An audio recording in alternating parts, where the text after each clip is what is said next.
I'm about to show you something so vile, so beyond the pale, that I think it's about time to start bringing witch hunts back. Help people understand why it's a core skill, why it's important for physicians to know it. Some people are unaware that about 1 in 3 women in the United States has an abortion during her reproductive years. So abortion is very, very common.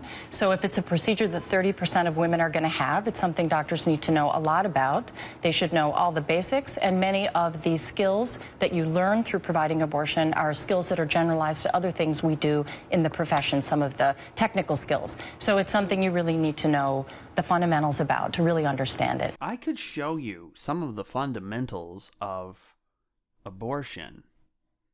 The trouble is, I think my video might get taken down if I did that, because those images would be rather graphic.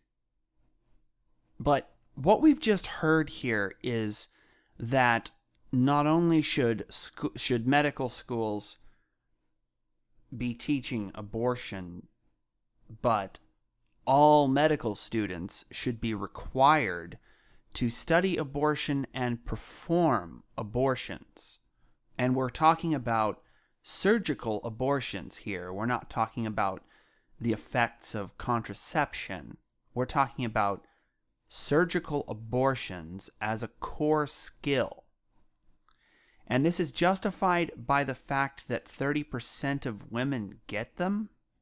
Right, because if 30% of people committed mass suicide, you should commit suicide too, and you should study suicide. I mean, there's just so many levels of just open rebellion against reason itself here that I'm almost at a loss for words to comment on it. I mean, let me just keep playing it, just see what happens here. So that one, the idea of not getting to even learn these basic core skills, and then add that one to the telling things that are untrue to your patients as a matter of law. Right, because we all know that Planned Parenthood never tells things that are false to patients. Only pro-lifers do that. Right. Well, I mean, there's just so many levels on which this is wrong. I mean, it's both morally odious.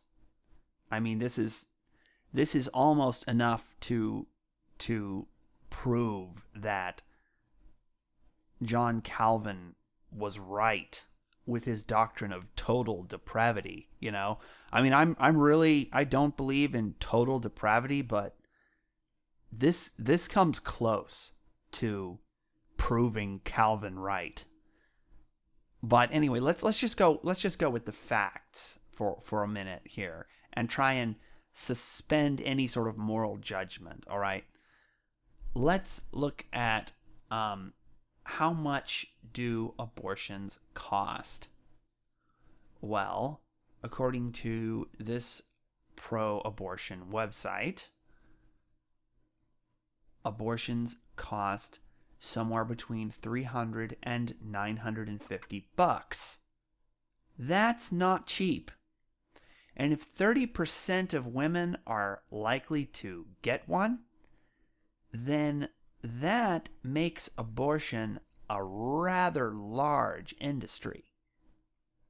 And so you'd think that even if medical students and medical schools have a complete lack of ethics, like Melissa Harris Perry routinely displays, if they were complete feminazis, like she is, feminazi being defined as a feminist to whom the most important thing in life is ensuring that as many abortions as possible occur, which is clearly what we are looking at here, you'd think that all of that money would at least be a financial incentive, you know, without forcing them all to do abortions. I mean, you know, you're going to, if you don't study abortion and do abortion, then you're somehow not a doctor, according, you know, and you're missing core medical skills, according to these people. Well, Planned Parenthood alone has $1 billion budget.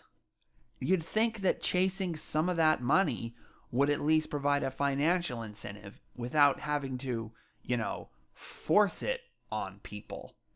You're just gonna force abortion on medical students. That is insane. Even if you think there's nothing wrong with abortion, that kind of totalitarian evil shouldn't be allowed on television. I mean, Melissa Harris Perry, she said things in the past that she ought to have been fired for, but this is something she ought to be deported for. We ought to send her to ISIS or something. Get along with, just put all the totalitarians inside ISIS, the territory controlled by ISIS. And then, if you're just going to go over to the dark side, just if you're just going completely over to the dark side, then, just why not just stick you with your buddies who are also embracing total evil? This is Wicked Witch of the West level evil we're looking at here. And not just because it's, abortion, because I understand there are a lot of people who are deluded enough about the facts to support abortion because they've been taught, and they haven't really looked at the evidence. But even people in that category know that it is unethical to try to force abortion on doctors who don't want to perform abortions because they think it's wrong. And also, just on a scientific basis, abortion as a core skill, that is insane. Look at this other story. The University of Hawaii is doing a study, effects of oxytocin on bleeding outcomes during dilation and evacuation. For this study, they are recruiting women, some as young as 14 years old, to undergo D&E abortions in order to test drugs to fight hemorrhaging. Now, undergoing abortions is not necessary to test drugs that prevent hemorrhaging. The thing to be aware of is that D&E abortions are the nastiest, most evil thing that you will ever see. Just put D&E abortions into Google.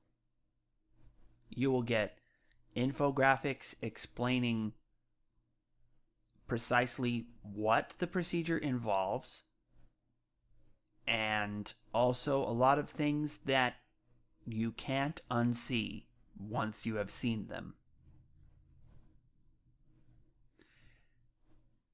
There's no justification for this study. There are lots of ways to test drugs that stop blood loss during surgeries that don't involve getting women, some as young as 14 years old, to have this kind of gruesome procedure done, which is just wrong. Even if you refuse to look, you should at least be aware of what's happening to the woman here. I mean, this is like Aztec level evil we're looking at here. This is something that primitive peoples before science have been castigated for having done. The whole point of science is that we're getting beyond those kinds of superstitions. This is just a regress to a primitive, pre-scientific age in which people are unbelievably cruel to one another. And it is being done with the full regalia of scientific research with careful note-taking and recording. Why would God have to build a hell when we've already built it for ourselves?